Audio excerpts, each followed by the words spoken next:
We continue with 76 of Chapter 2, The Voice of the Silence. The obvious meaning of the verse is the one to take. However, I must again warn the reader against supposing that self-immolation has anything to do with Sir Philip Sidney, or the sati of the Brahmin's widow. And on to the comment of 79. There is far too much emotionalism in this part of the treatise. Oh, perhaps this is the fault of the language, but the attitude of contemplating the sorrow of the universe eternally is unmanly and unscientific. In the practical attempt to aid suffering, the consciousness that suffering is lost. With regard to the doctrine of karma, argument is negatory.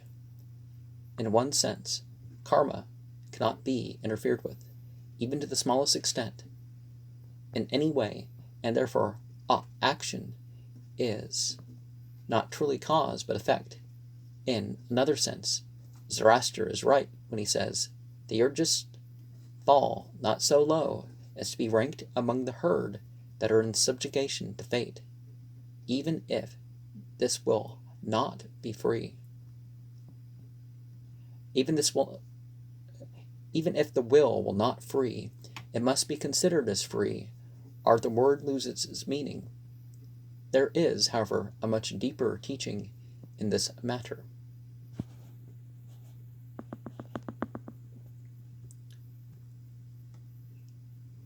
Mental woe, unspeakable. Rats, if we were to take all this grand zero, we should have to class HPB with Saker Massage. She does not seem to have any idea of what an arhat is. As soon as she plunges into one of these orgies of moral flagellation, long before one becomes an arhat, one has completely cured the mind. One knows that it is contradiction and illusion. One has passed by the abyss and reached reality. Now, although one is flung forth again across the abyss, as explained in Liber 417, and undergoes quite normal mental experiences, yet they are no longer taken seriously, for they have not the power to delude. There is no question of sages daring to still the fruit of karma. I do not quite know how one would set about stilling a fruit, by the way, but the more sage one is, the less one wants to interfere with law. There is a special comment upon this point in Liber Aleph. Most of the pleasures in life and most of the education in life are given by superable obstacles. Sport, including love, depends on the overcoming of artificial or imaginary resistances. Golf has been defined as trying to knock a little ball into a hole with a set of instruments very ill adapted to the purpose. In chess, one is bound by purely arbitrary rules. The most successful courtesans are those who have the most tricks in their bags. I will not argue that this complexity is better than the way of the Tao. It is probably a perversion of taste, a spiritual caviar, but as the poet says, it may seem to you strange. The fact is, I like it.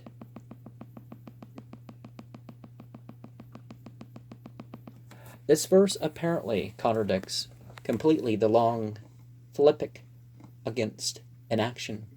For the object of those who counsel non-action is to prevent any inward cause arising, so that when the old causes have worked this out, there is nothing left. But this is quite unphilosophical, for every effect, as soon as it occurs, becomes a new cause. It is always equal to its cause. There is no waste or dissipation. If you take an atom of hydrogen and combine it with 100,000 other atoms in turn, it still remains hydrogen, and it has not lost any of its qualities. The harmony of the doctrines of action and non-action is to be found in the way of the Tao. One should do what is perfectly natural to one, but this can only be done when one's consciousness is merged in the universal or phallic consciousness. The collocation called I is dissolved. One goes out like the flame of a candle. But I must remark that the final clause is again painfully geocentric. This is quite contrary to Buddha's teaching. Buddha had certainly had parinirvana, if there is to be such a thing, though as nirvana means annihilation, and parinirvana, complete annihilation, it requires a mind more metaphysical than mine to distinguish between these. It is quite certain that a Buddha did not require any old kalpas to get there, and to suppose that Buddha is still about watching over the world degrades him to a common deity. You know, what's commonly thought of as a deity, anyways. And is in flat contradiction to the statements in the Mahaparinibbana Sutta, where Buddha gravely explains that he is passing away, by that kind of passing away which leaves nothing of whatever behind, and compares his death to the extinction of a lamp. Canonical Buddhism is certainly the only thing upon which we can rely as a guide to the teachings of the Buddha, if there ever was a Buddha. Well, just like Christ, I think it's obvious that there was a combination of figures, but we are in no wise bound to accept such teachings blindly, however great our personal reverence for the teacher. Here is further metaphysical difficulty. One kind of nothing, by taking its pleasures, sadly becomes an altogether superior kind of nothing. It is with no hope of personal advancement that the masters teach. Personal advancement has ceased to have any meaning long before one becomes a master, nor do they teach because they are such nice, kind people.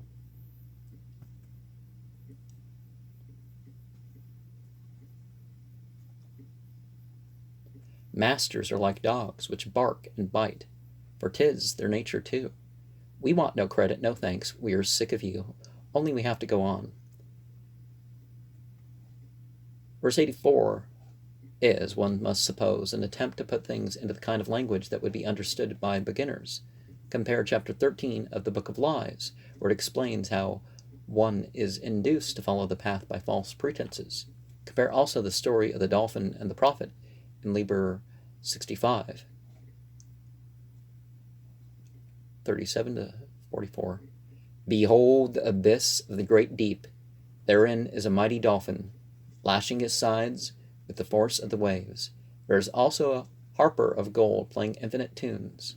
Then the dolphin delighted therein, and put off his body and became a bird. The harper also laid aside his harp, and played infinite tunes upon the panpipe. Then the bird desired exceedingly this bliss, and laying down its wings, became a fawn of the forest. The harper also laid down his panpipe, with the human voice sang his infinite tunes. Then the fawn was enraptured and followed far. At last the harper was silent, and the fawn became Pan, in the midst of the primal forest of eternity. Thou canst not charm the dolphin with silence, O my prophet. 85 and 86 here. Comment to 87. Here again we are told of the sweetness of the fruits, but even in the beginning the magician has had to work entirely regardless of any fruits, and his principal method has been to reject any that may come his way. Again, all this is about the sake of others and suffering fellow men. It's the kind of sentimental balderdash that assures one that this book was intended to reach the English and not the Tibetan public. The sense of separateness from others has been weeded out from the consciousness long, long ago. The Buddha, who accomplishes the great renunciation, is the savior of the world. It is a dogginess. It is the dogginess of a dog that makes it doggy. It is not the virtue of a dog to be doggy. A dog does not become doggy by the renunciation of non-dogginess. It is quite true that you and I value one kind of a Buddha more than another kind of a Buddha, but the universe is not framed in accordance with what you and I like. Yeah, sorry, New Agers. And reality isn't just what you decide is reality. As Zoroaster says,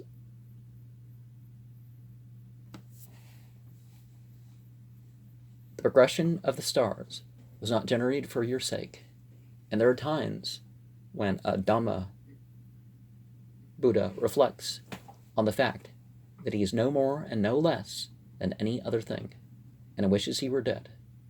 That is to say, that kind of a Dhamma Buddha in whom such thoughts necessarily arise thinks so, but this, of course, does not happen because it is not in the nature of a Dhamma Buddha to think anything of the sort, and he even knows too much to think that it would be rather natural if there were some kinds of Dhamma Buddha who did think something of the kind, but he is assuredly quite indifferent to the praise and blame of the suffering fellow men.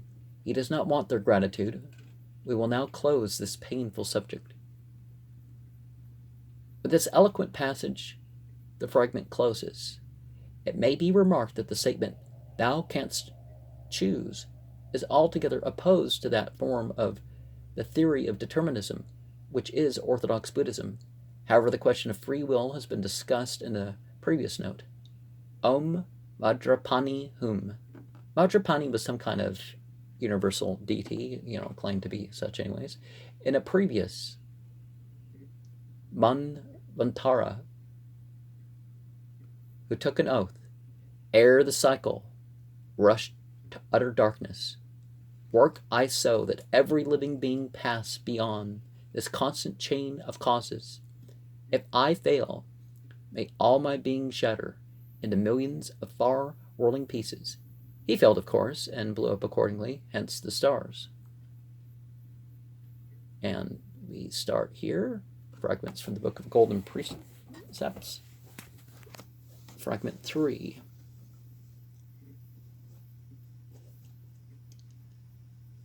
One.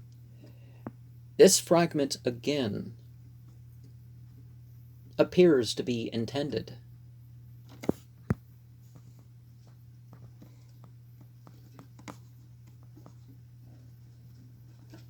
to follow on immediately after the last.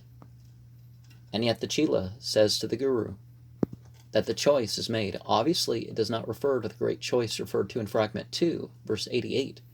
One is inclined further to suspect that Madame Blavatsky supposes Mahayana and Hinayana to refer in some way or other to the two paths previously discussed.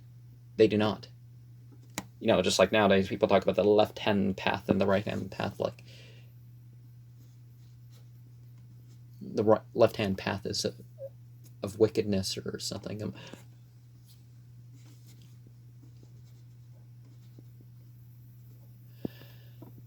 Madame Blavatsky's method of exegesis, in the absence of original information, was to take existing commentators and disagree with them. Her standard being what unknown originals ought, in her opinion, to have said.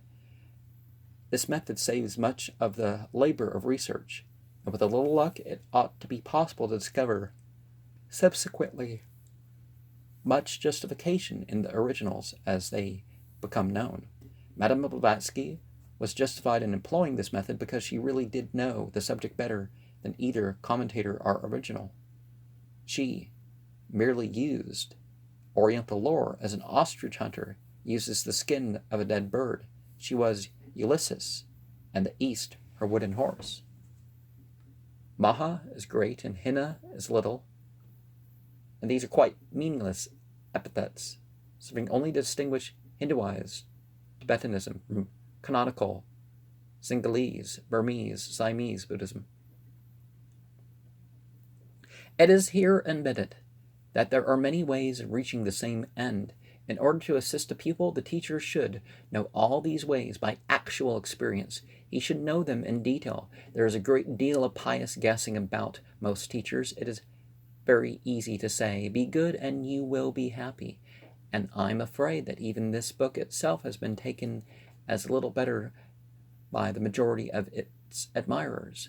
What the pupil wants is not vague generalizations on virtue, not analysis of nirvana and explorations in Hindu metaphysics, but a plain, straightforward statement of a practical character. When a man is meditating and finds himself interfered with by some particular class of thought, he does not want to know about the glory of the Buddha and the advantages of the Dhamma and the fraternal piety of the Sangha. He wants to know how to stop those thoughts arising, and the only person who can help him to do that is a teacher who has been troubled by those same thoughts and learned how to stop them in his own case. For one teacher who knows his subject at all, there are at least 10,000 who belch pious platitudes. I wish to name no names, but Annie Besant, Prentice Mulford, Troward, Ella Wheeler Wilcox, and so on, right down to Arthur Edward White.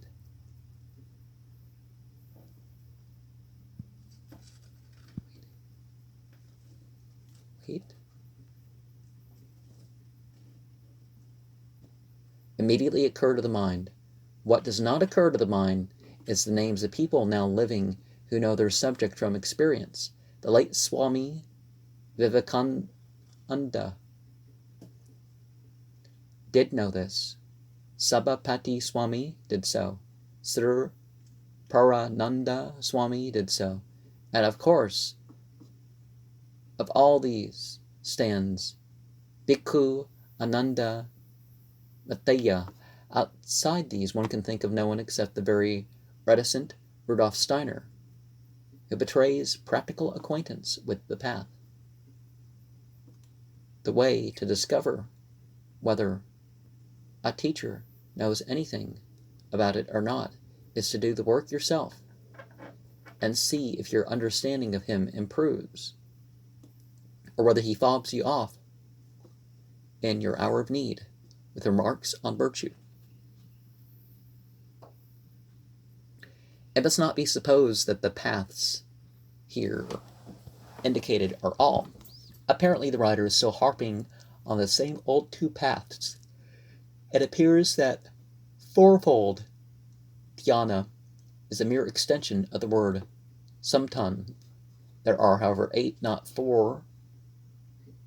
4 of these being called low and 4 high. They are defined in Rice David's Buddhism, page 176 to 170. Page 174 to 176. The Buddha, just before his death, went through these stages of meditation which are described in the paragraph here quoted. Then the Blessed One addressed the brethren and said, Behold now, brethren, I exhort you, saying, decay is inherent in all component things. Work out your salvation with diligence. This was the last word of the Tathagata. Then the Blessed One entered in the first stage of deep meditation, and rising out of the first stage, he passed into the second, and rising out of the second, he passed into the third, and rising out of the third stage, he passed into the fourth, and rising out of the fourth stage of deep meditation, he entered in the state of mind to which the infinity of space is alone present, and passing out of the mere consciousness of the infinity of space, he entered in the state of mind which the infinity of thought is alone present, and passing out of the mere consciousness of the infinity of thought, he entered into a state of mind to which nothing was, to which nothing at all was specifically present, and passing out of the consciousness of no special object, he fell into a state between consciousness and unconsciousness, and passing out of the state between consciousness and unconsciousness, he fell into a state in which the unconsciousness both of sensations and of ideas had wholly passed away. What rubbish! Here we have a man with no experience of the states which he is trying to describe. For Professor Rice Davids, many, though, are his virtues, is not a Buddha, and this man is attempting to translate highly technical terms into a language in which those technical terms not only have no equivalent, but have nothing in the remotest degree capable of being substituted for an equivalent. This is characteristic of practically all writing on Eastern thought. what was wanted was a master of some occidental language to obtain the experiences of the East by undertaking the practices of the East. His own experience, put into words, would then form a far better translation of Oriental works on the same subject than any translation which a scholar might furnish. I am inclined to think that this was Blavatsky's method, so obvious a forgery as this volume only contains so much truth and wisdom because this is the case. The master alike of language and of experience has at the last arisen. It is the master Therion, the beast, 666, the Logos of the Aeon, whose word is, do what thou wilt shall be the whole of the law. No comment on 4, and then we go to 5. The distinction between the two paths is now evident. That of dhyana is intellectual, or one might say mental, that of paramita, moral. But it may well be asked whether these paths are mutually exclusive, whether a good man is always an idiot and a clever man always a brute. To put the antithesis on a somewhat lower plane, does anyone really think that one can reach supreme mental control while there are 7 cruel, crafty powers, passions incarnate, worrying you? The fact is that this dichotomy of the path is rather dramatic than based on experience. The author does not state what is meant by the golden rule. A Sratapati is a person in such a state that he will become Arhan after 7 more incarnations.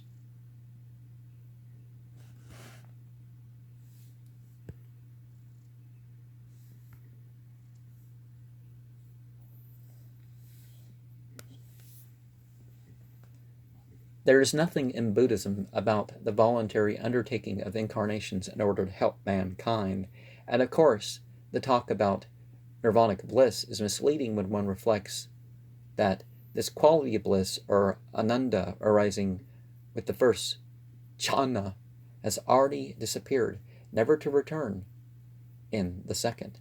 The whole question of nibbana is hopelessly entangled with moonshine metaphysic and misinterpretation and false tradition. It must be remembered that nibbana is merely the Pali, the vulgar dialect, for the Sanskrit nirvana, and that nirvana is a state characterizing moksha, which is the liberation resulting from nirvikalpa samadhi. But then, moksha is defined by the Hindus as unity with Parabrahman, and Parabrahman is without quantity or quality, not subject to change in any way, altogether beyond Man, Vantara, and Pralaya, and so on. In one sense, he is pure Atman. Now, the Buddhist rejects Atman, saying there is no such thing, therefore to him there is no Para-Brahman.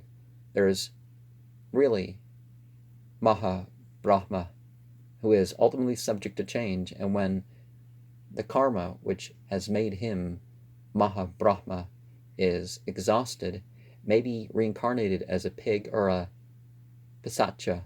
Consequently, moksha is not liberation at all, for nirvana means cessation of that which, however long a period, may change. This is all clear enough, but then the Buddhist goes on and takes the word nibbana to mean exactly that which the Hindus mean by nirvana, insisting strenuously that it is entirely different. And so, indeed it is.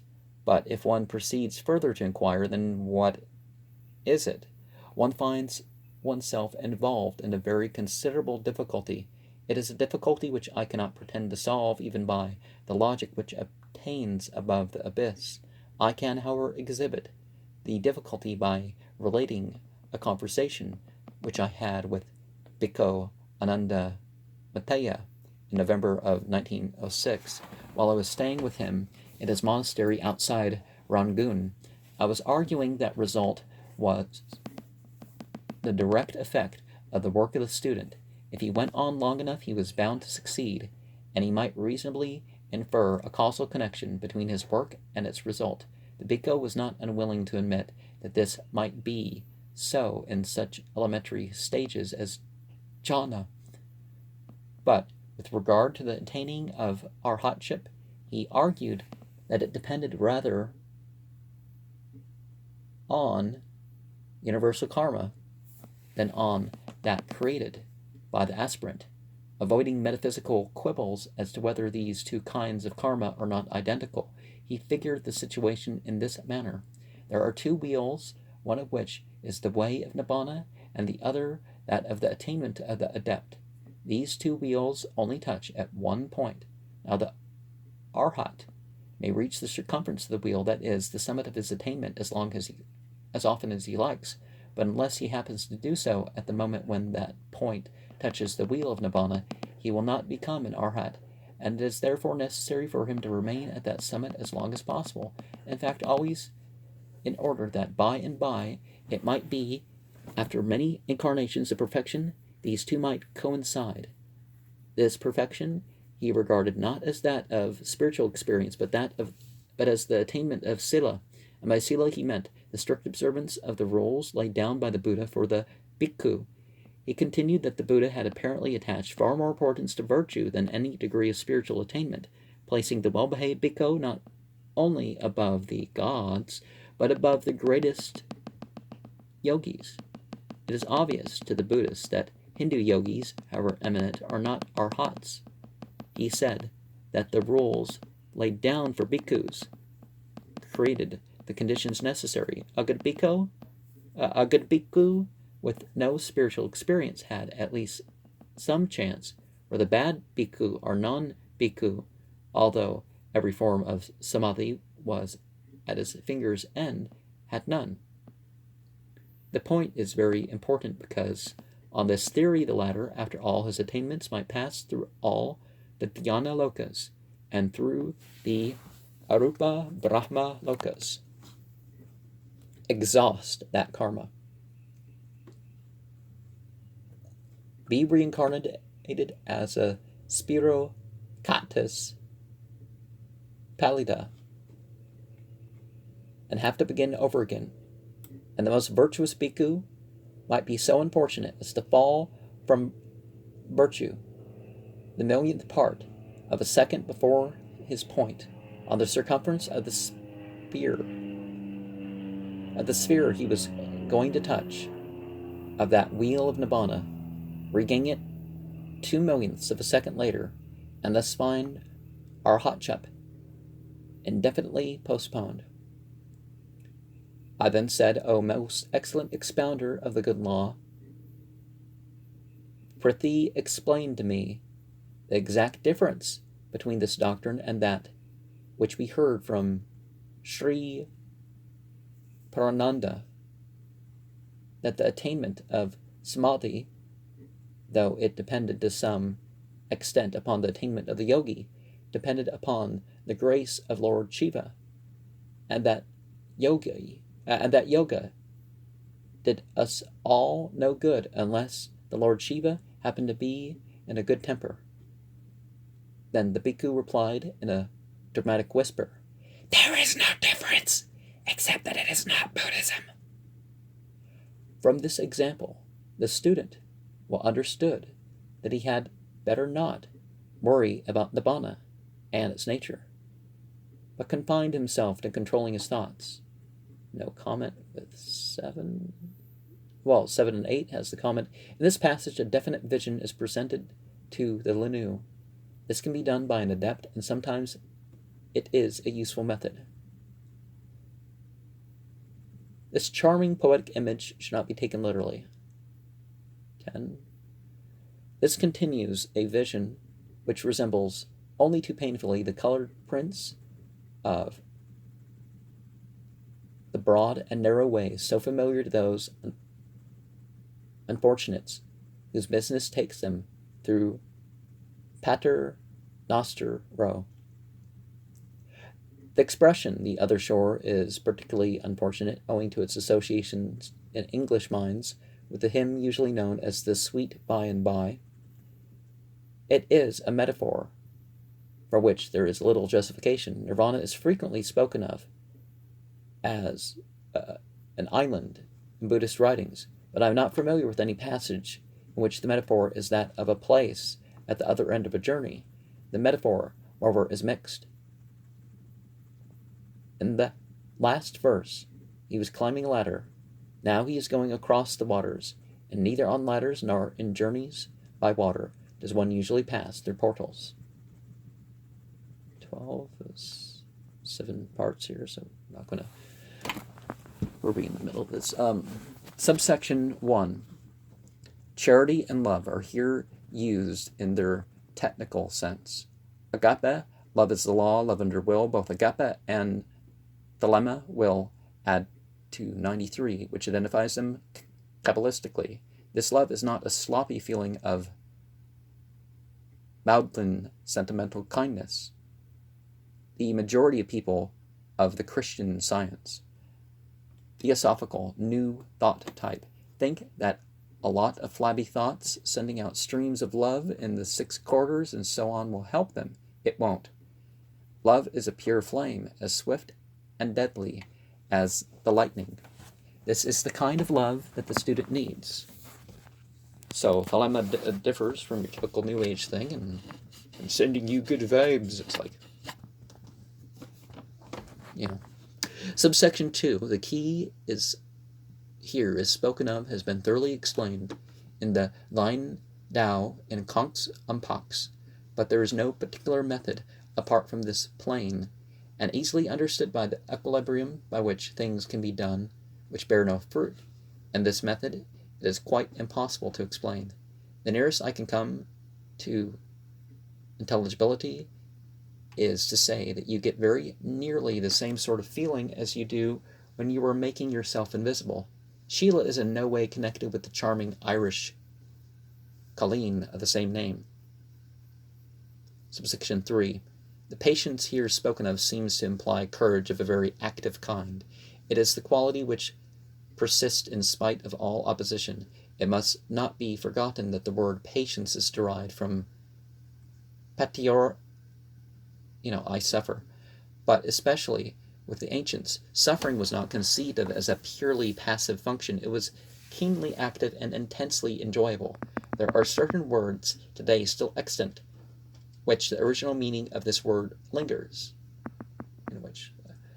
and consideration may suggest to the student the true and secret meaning of this passage. Ascendant in nobis, dorninus, ignum sui amoris et flammam a terna caritatis. I, a phrase with a subtle ambiguity, with a